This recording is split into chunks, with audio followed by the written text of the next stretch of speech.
Nah, Oke. Assalamualaikum warahmatullahi wabarakatuh, teman-teman, sahabat semuanya. Selamat datang di video kali ini. Kita sambil olahraga boleh ya? Semoga saat ini teman-teman dalam kondisi baik, sehat walafiat ya, penuh dengan berkah, berlimpah, tak kurang suatu apapun.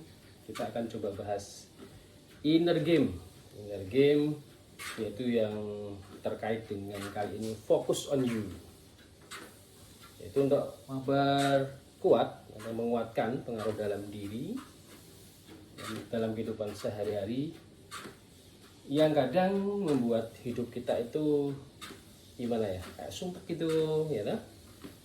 Murung, sedih ya kan? Kemudian kecewa yang berlebihan dan bahkan sampai depresi, stres. Hal ini karena kita berarti kalah dalam inner game, dalam permainan di dalam diri kita.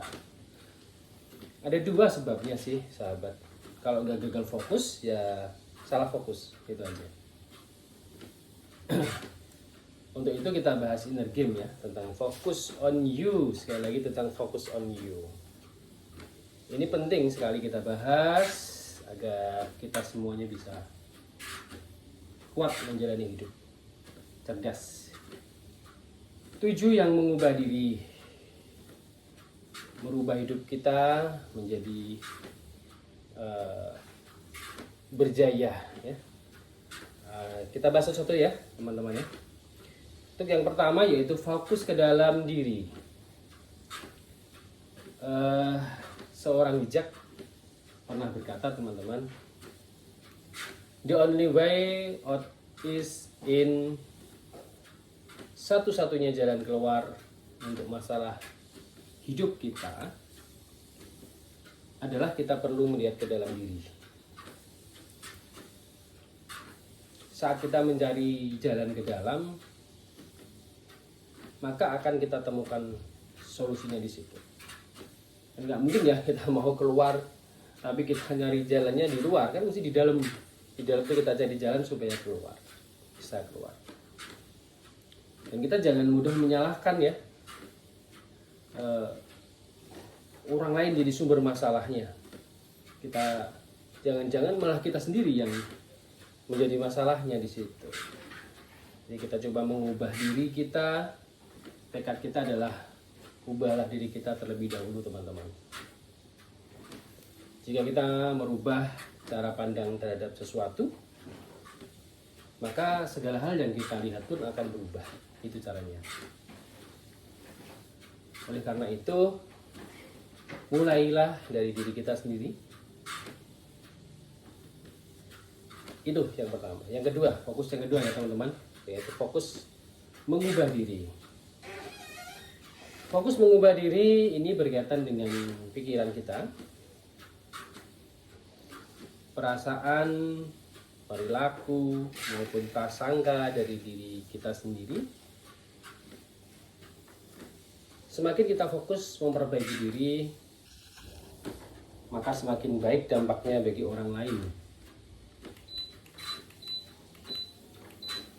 Kita tidak bisa meminta orang lain berakhlak baik ya, jika kita sendiri belum baik.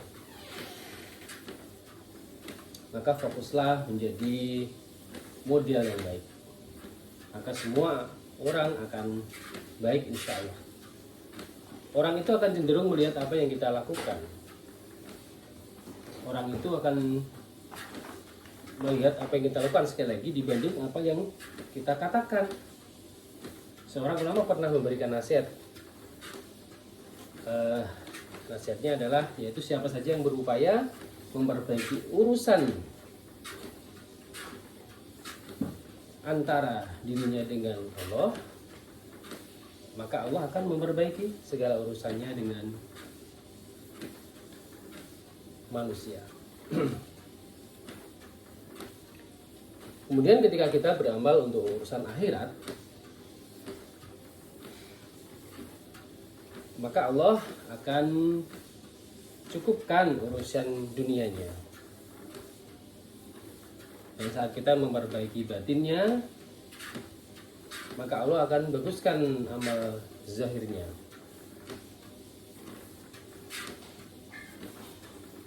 Kemudian yang ketiga teman-teman, fokus dalam kendali. Ya, sekali lagi fokus dalam kendali. Kaidahnya hal-hal yang bisa kita ubah, ya, maka ubahlah sepenuh hati. Untuk yang tidak bisa kita ubah, yang tidak bisa diubah, maka terimalah sepenuh hati. Itu teman-teman. Selain dua hal itu adalah sebabnya penyakit jiwa. Saat kita malah menjadi terbalik ya, banyak yang memikirkan tidak bisa diubah dan akhirnya stres sendiri. Misalnya sifat atau karakter yang cenderung negatif, bisa kita upayakan untuk diubah, maka berdamailah untuk menerima sesuatu yang tidak bisa kita ubah. Beranilah untuk mengubah sesuatu yang bisa diubah, dan bijaksanalah untuk membedakan keduanya, mana yang bisa diubah, mana yang tidak bisa. Kita harus bisa membedakan keduanya, teman-teman. Untuk yang keempat ya, fokus yang keempat adalah fokus di sini dan kini ya. Fokus di sini dan kini. Kaidahnya adalah setiap momen hanya terjadi satu kali seumur hidup kita. Lalu bagaimana cara kita menghidupkannya? Kadang-kadang kita masih hidup di masa lalu.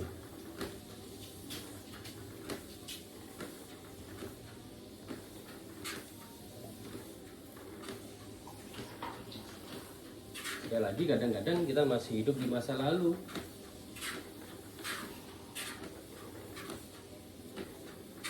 Dan terjebak dengan apa yang sudah berlalu. Karena kita tidak bisa mengubahnya, sudah berlalu. Harusnya kita menyadari kita di sini dan kini. Ibnu Umar pernah berkata, saudaraku, teman-teman, jika engkau berada di sore hari, jangan menunggu datangnya pagi. Dan bila engkau di pagi hari, sebaliknya ya, maka jangan menunggu datangnya sore. Manfaatkan waktu sehat sebelum sakitmu, dan manfaatkan waktu hidupmu sebelum matimu. Sesungguhnya ada dua nikmat yang bisa membuat orang terlena, yaitu nikmat waktu luang dan nikmat sehat.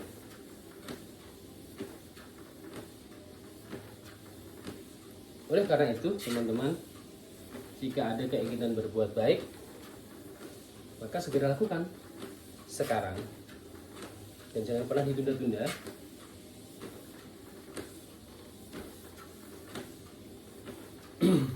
Itu ya.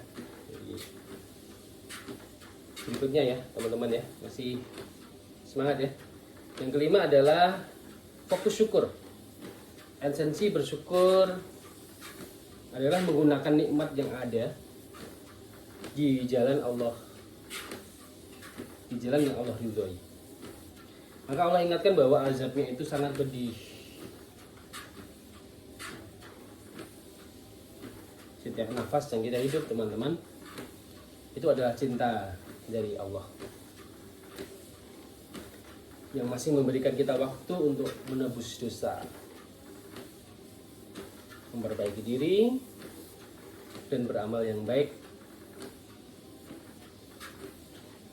Sesungguhnya ada dua nikmat yang paling puncak. Itu adalah nikmat bernafas dan nikmat bisa bersujud. Mari kita hargai sekecil apapun nikmat yang Allah beri,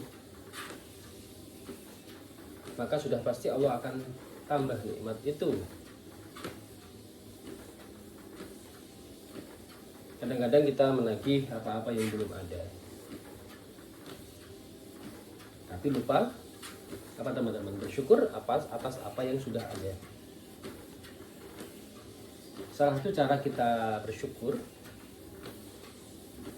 mari kita berlatih bahwa setiap malam sebelum tidur, ya, sebelum tidur teman-teman, kita akan membuat yang namanya jurnal syukur. Jurnal syukur. Kita catat setiap hal apapun, sekecil apa yang sudah kita dapat sebagai bentuk rasa syukur kepada Allah Subhanahu wa taala. Barang siapa yang tidak bisa mensyukuri yang kecil, maka dia tidak bisa mensyukuri hal-hal lain yang lebih besar. Ya teman-teman, kita ke fokus yang ke-6 ya. Fokus mulai dari yang kecil. Maaf yang bahasa bukan dari Jawa ya. Fokus dari yang kecil. Kaidahnya teman-teman, kunci yang kecil ya, tak biasa pegang itu untuk membuka pintu yang besar, bisa membuka pintu yang besar. Hal-hal besar dalam hidup kita seringkali dipicu oleh hal-hal yang kelihatannya kecil. Misalnya pada saat bangun pagi setiap hari ya, kita bersyukur karena masih dibangunkan dalam kondisi sehat walafiat. Dan pada malam hari pun sebelum tidur kita bersyukur atas semua karunia hari itu. Kita ingat tuh karunia apa yang sudah kita dapat ya. Meskipun hal-hal kecil, tapi akan menimbulkan pintu anugerah yang besar itu. Dan rezeki yang sangat berlimpah. Namun sebaliknya, ada hal-hal kecil yang juga akan membuka pintu besar penderitaan. Misalnya kita sering berkeluh kesah, suuzon, misalnya itu, nyinyir ya, julid, atau mengomentari semua hal, padahal tidak berkait dengannya. Jadi senyatanya, jika kita menghargai hal-hal yang kecil, maka kita akan bisa menghargai hal yang besar. Jangan meremehkan hal-hal kecil yang bisa membawa kita baik ke kunci surga maupun ke kunci neraka.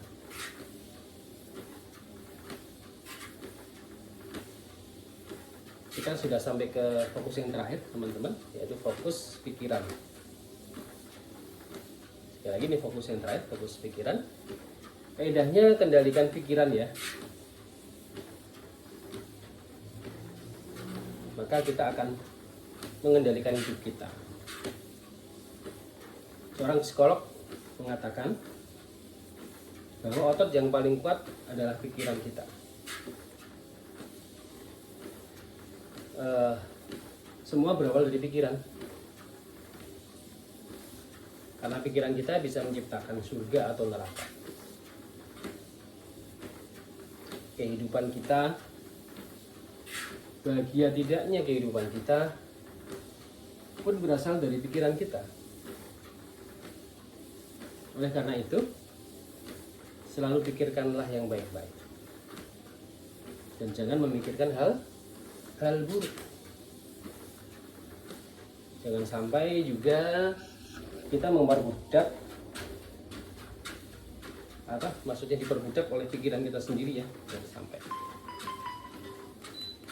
Demikianlah teman-teman, 7 fokus ya untuk membahas tentang inner game kali ini. Semoga sukses ya harapan saya. Ya, sukses bersama lah, kita semua bisa mengerti, memahami, dan menjalankan semua fokus untuk menguatkan dalam diri. Insya Allah ya, jika kita berhasil mengamalkan ini, maka kehidupan kita akan menjadi lebih baik. Lebih baik dan lebih baik lagi. Semoga bermanfaat ya teman-teman ya. Dan terima kasih untuk menyaksikan video ini. tunggu video yang selanjutnya ya. Salam. Assalamualaikum warahmatullahi wabarakatuh. Terima kasih.